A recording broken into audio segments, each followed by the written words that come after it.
Hai semuanya, gimana kabar kalian? Semoga selalu dalam keadaan baik. Jadi selamat datang kembali di Andi Griston Channel dan ini adalah segmen analisa pagi, segmen di mana kita akan mengulas untuk update news dan juga pergerakan dari market, khususnya market dari Bitcoin.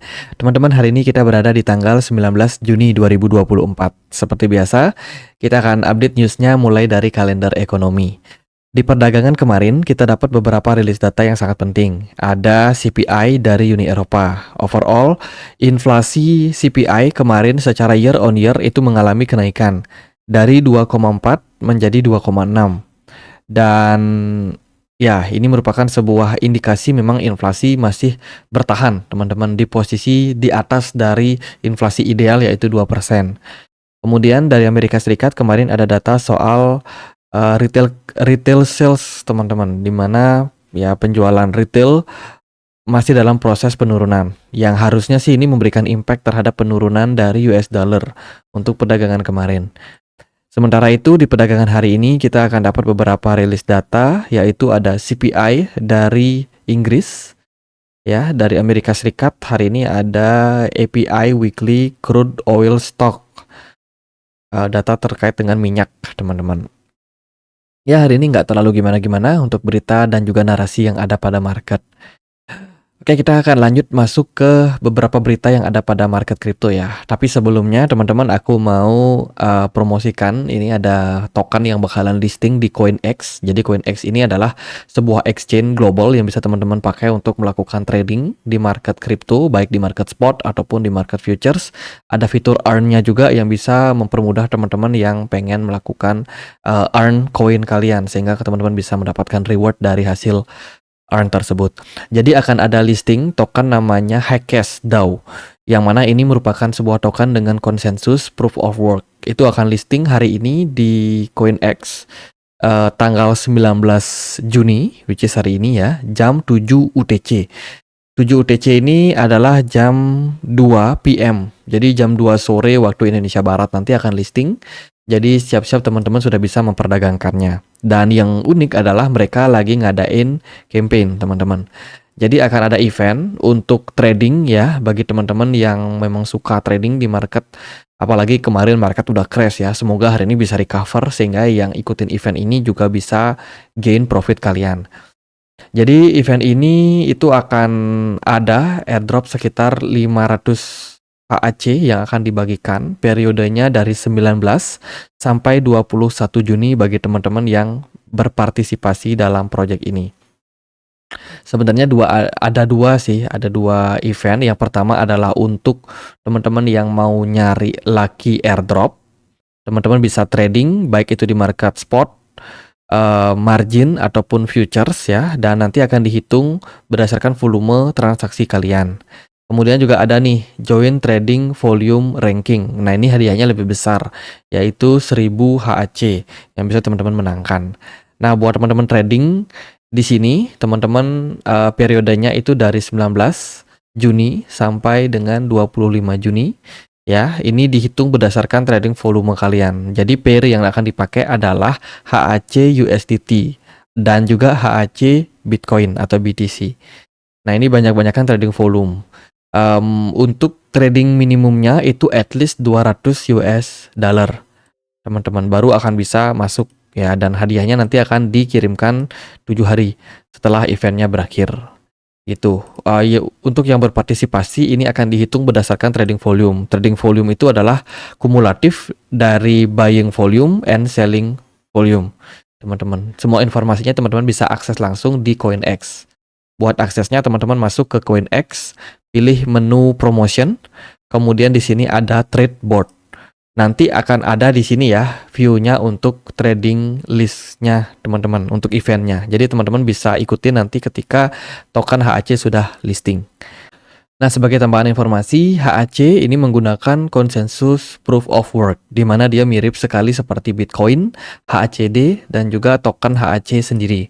Yang mana dengan konsensus proof of work ini bisa dibilang pengamanan jaringan mereka itu sangat-sangat solid, teman-teman. HAC punya beberapa layer ya, ada layer 1, layer 2 yang memang support untuk scaling ekosistem mereka, dan ada satu lagi yaitu layer ketiga. Layer ketiga ini adalah fungsi buat scaling layer 1 dan layer 2 yang lebih spesifik. Ya, khususnya di rollup, teman-teman, dan juga multi-chain protokol. Jadi gitu, buat teman-teman yang mau memperdagangkan HAC bisa langsung gunakan CoinEx. Untuk pendaftaran CoinEx, langsung aja kunjungi link yang ada di kolom deskripsi video ini. Ingat, eventnya terbatas. Oke, sekarang kita masuk ke berita-berita yang ada pada market kripto. Teman-teman, Bitcoin dan altcoin rontok. Apa penyebabnya?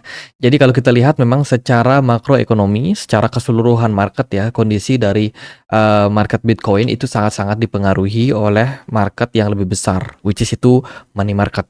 Ya, Amerika Serikat kemarin sudah memutuskan untuk tidak jadi memangkas suku bunganya di bulan Juli. Tentu saja ini adalah berita negatif untuk market.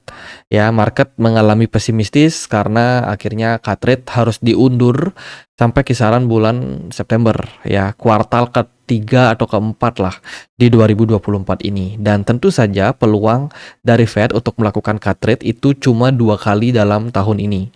Jadi bisa dibilang ini jauh di bawah ekspektasi dari market yang memang sudah dijanjikan oleh Federal Reserve, ya kan, 3 kali cut rate di tahun ini pada pertemuan di bulan April kemarin. Tapi ternyata harus direvisi karena data-data inflasi dan juga perekonomian tidak sesuai dengan ekspektasi mereka.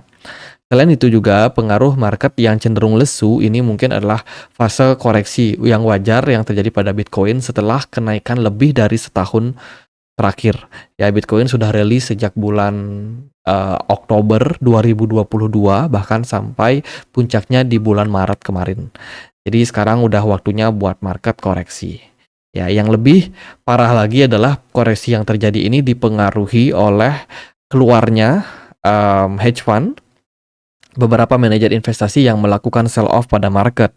Ya, ada Grayscale, kemudian Fidelity, ARK Invest, Bitwise itu mengalami arus keluar yang cukup besar sehingga ini membuat tekanan pada market. Belum selesai sampai di sana, ada beberapa miners yang ternyata merealisasikan profit mereka guna untuk menutup biaya ya produksi dari mining, teman-teman. Jadi harus dijual dan ya market semakin terkoreksi. Tapi yang unik adalah BTC dominance justru malah mengalami kenaikan. Ini berarti market cenderung terpusat pada Bitcoin.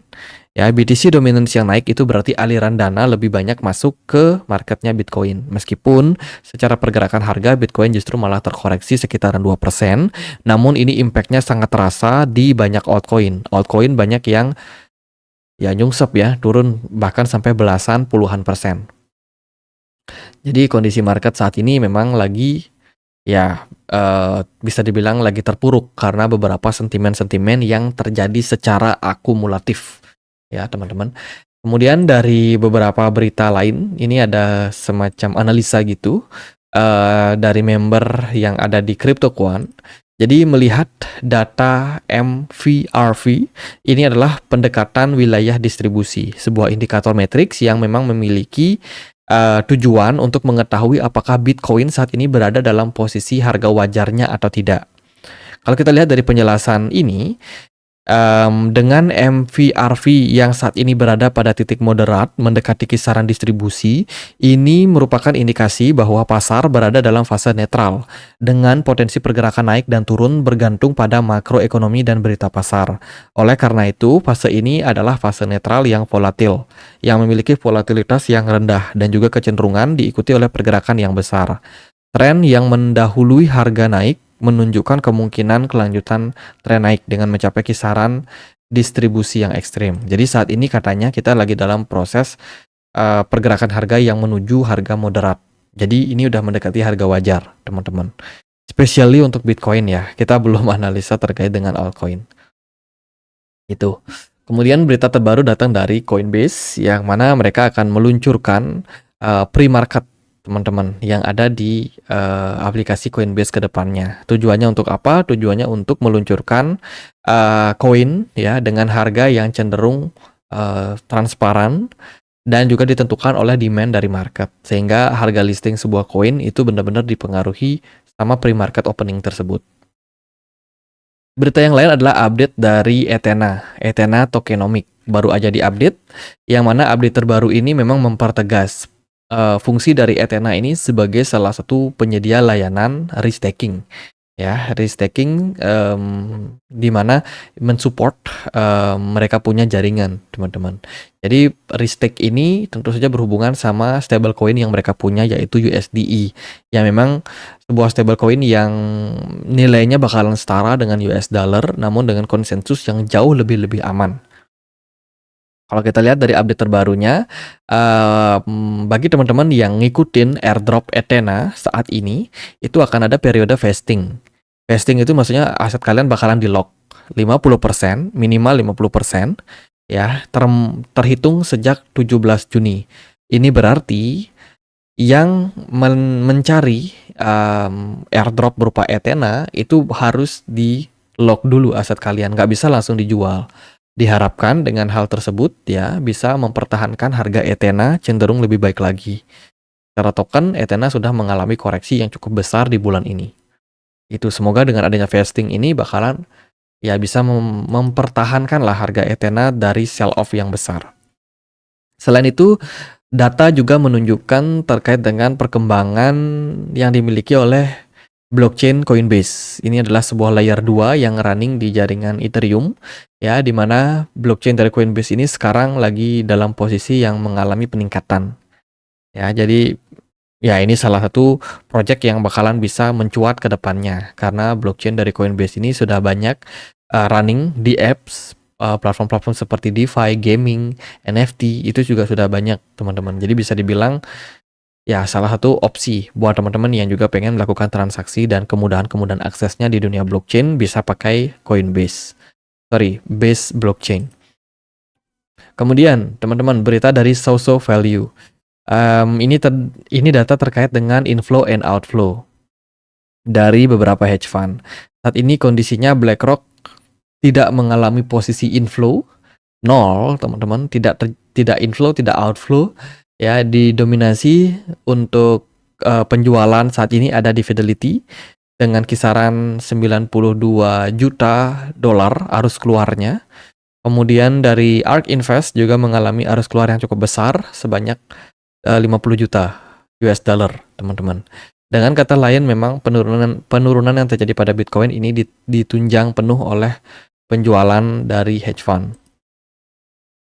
Kemudian berita terbaru datang dari Solana. Ada project layer kedua yang namanya Sonic. Nah, saat ini mereka sedang mencari pendanaan, teman-teman. Telah terkumpul sekitar 100 juta US dollar untuk pendanaan project layer kedua bernama Sonic yang running di jaringan Solana ini.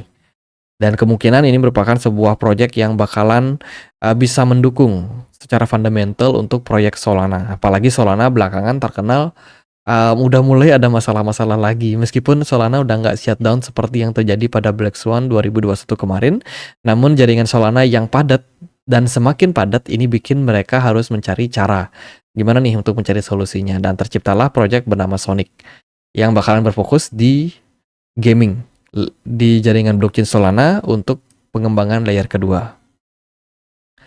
Selain itu juga ada berita terkait dengan stablecoin milik XRP.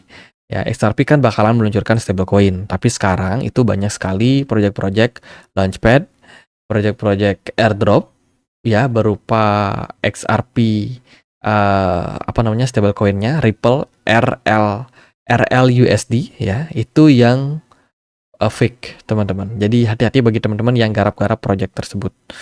Ya, bisa jadi proyek yang kalian garap itu adalah scamming, teman-teman. Bisa berujung pada phishing ataupun hacking pada perangkat kalian. Jadi harus waspada. Selain itu, continuing downtrend while gold as reserve close. Jadi gold saat ini mengalami tren kenaikan yang tetap berlanjut, di mana posisi dari US dollar sebenarnya sudah mulai mengalami pelemahan setelah rilis data kemarin.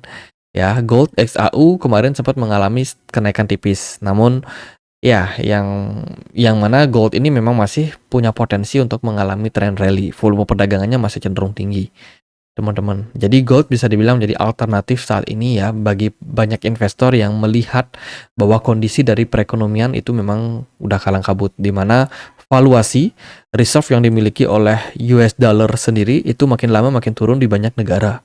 Sejak 2020 sudah tercatat Cina itu sudah jualan, mereka punya stok US dollar mereka dan dibelikan gold. Dan beberapa negara juga udah bikin mata uang baru mereka kayak Rusia, Cina, Korea Selatan itu kan udah bikin bridge ya. Jadi udah mulai nih mengurangi ketergantungan sama US dollar dan kedepannya valuasi US dollar ini makin lama juga akan makin merosot. Itu. Tapi semerosot-merosotnya US dollar itu terus menguat atas rupiah, teman-teman. Nah, itu dah yang aneh pada market ya. Jadi ya memang mata uang rupiah yang cenderung loyo, teman-teman. Oke, dari berita yang lain. Nah, meskipun nih kalau kita lihat dari berita kan miners itu jualan ya. Jualan mereka punya Bitcoin. Namun sebenarnya investor di balik layar itu banyak yang mulai mengakuisisi mining equipment yang baru ataupun ada yang melakukan akuisisi terkait dengan beberapa perusahaan mining. Teman-teman. Jadi mining Bitcoin itu bakalan tetap diminati untuk kedepannya. Penambangan Bitcoin yang terdaftar di Amerika Serikat sudah mencapai rekor total kapitalisasi sampai 22,8 miliar US dollar per bulan Juni ini. JP Morgan saham pertambangannya mengungguli Bitcoin pada paruh pertama bulan ini. Nah, JP Morgan udah masuk. Dan juga berita-berita akuisisi yang dilakukan oleh Core Scientific dengan CoreWeave yang memang baru aja mencuat. Jadi meskipun miners jualan beberapa Bitcoin yang dia punya, tapi perusahaan mining tetap melakukan ekspansi. Ya, makin sedikit Bitcoin yang digarap nanti bakalan membuat persaingan para miners ini semakin ketat. Ya, semakin tinggi harga Bitcoin yang bakalan diperebutkan oleh mereka. Kemudian ada Nvidia melampaui market cap milik Microsoft. Nvidia bisa dibilang merupakan salah satu perusahaan yang saat ini menjadi top-topnya, teman-teman, bergerak di bidang software dan juga hardware ya. Yang sekarang lagi rame yaitu artificial intelligence yang memang mendominasi dari narasi milik Nvidia. Nvidia rally. Dan dia yang menjadi penopang terhadap Nasdaq ya. S&P 500 juga masih mengalami tren kenaikan. Luar biasa banget. Secara teknikal kita akan lanjut lihat pergerakan dari Bitcoin. Overall Bitcoin mengalami fase koreksi 2%. Dengan BTC dominance yang menguat, otomatis mengukuhkan pelemahan pada altcoin. Bitcoin masih sangat-sangat strong untuk posisi saat ini. Bitcoin mengalami konsolidasi antara range 65.000 sampai 64.000. Semoga dari hasil koreksi yang sudah terjadi di perdagangan kemarin, ya sudah cukup sih untuk market ya. Jangan sampai marketnya terus dibawa turun nih. Kalau kita lihat dari pergerakan, memang sudah mulai ada peningkatan volume dengan beberapa pergerakan yang menunjukkan adanya indikasi market udah jenuh untuk turun. Teman-teman, market udah muak lah sama penurunan yang terjadi ya. Ini udah semingguan lebih ya market koreksi. Dan saat ini kita lagi menunggu proses recover yang terjadi pada market. Overall, level 64.000 ini potensial menjadi area support untuk Bitcoin. Ya, hopefully dia bisa melanjutkan tren kenaikannya di perdagangan hari ini sampai beberapa hari ke depan. Semoga sih target di 69.000 bisa tercapai. Beberapa altcoin juga sudah menunjukkan posisi mereka sedang berada dalam posisi support ya yang cukup kuat. Beberapa mungkin masih butuh sedikit koreksi, teman-teman. Jadi kalau aku perhatikan dari beberapa chart memang cenderung menunjukkan kondisi dari market saat ini masih lumayan mendapatkan tekanan jual dan belum ada indikasi pembalikan arah. Namun dari harga-harga yang sudah kelihatan itu kebanyakan berada di area support. Ya, jadi semoga dengan beberapa koin yang sudah di area support ini mengindikasikan tren potensial recover untuk jangka pendek. CRV bisa dipantau ya. CRV ada proposal burning kemarin yang sempat dibantah. Tapi secara teknikal CRV mengalami kenaikan hari ini 5%. Jadi dari tren juga MACD menunjukkan tren kenaikan. Siapa tahu ini bisa recover harganya. Kemudian Ondo Finance juga ada sedikit penolakan untuk turun. MACD-nya udah mulai hijau lagi. Semoga Ondo Finance bisa recover harganya. Beberapa koin Manta berada di area support yang sudah kita sempat prediksi. Teman-teman bakalan tercapai ya $1. Level yang bakalan menarik bagi teman-teman yang pengen untuk akumulasi. Dia bergerak dalam sebuah falling wedge pattern. Kita expect ada pembalikan arah di level $1 ini. Ya, sementara sih masih belum. Kita akan terus pantau seperti apa. AFO Oh, AEVO turun parah ya, teman-teman. Ya, harganya nyungsep, need need to recover. Ethereum masih cukup strong untuk posisi sekarang.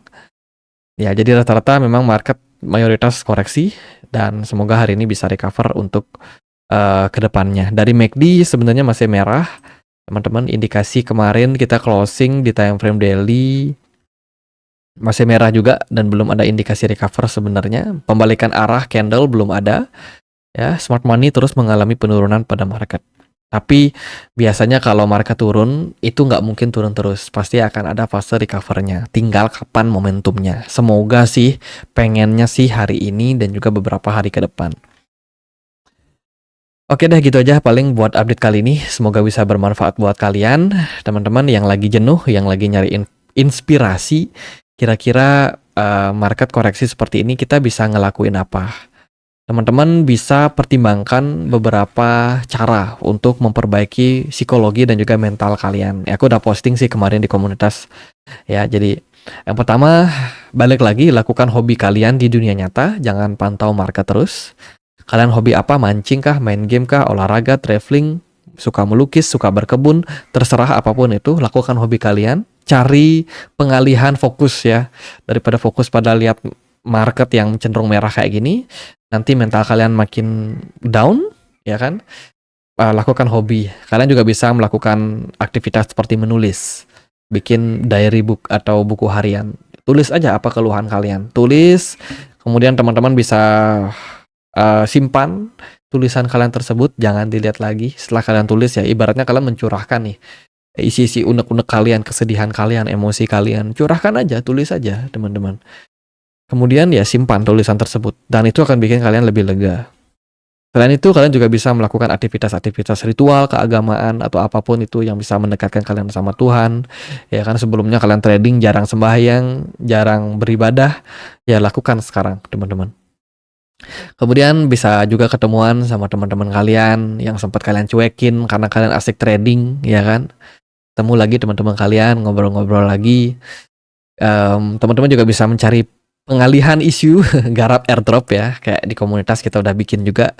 Buat teman-teman yang mau garap airdrop, kita juga sudah sediakan tempat ya. Di sini bisa share link, bisa apapun aktivitas, bisa belajar, bisa sama-sama garap airdrop teman-teman. Siapa tahu nanti setelah market recover, airdropnya sudah listing ya, double cuan buat kalian. Dan juga ya bisa tidur, istirahat, makan yang bergizi, tetap jaga kesehatan teman-teman. Jadi sekian aja buat update video kali ini, semoga bisa bermanfaat dan akhir kata saya Andre, makasih.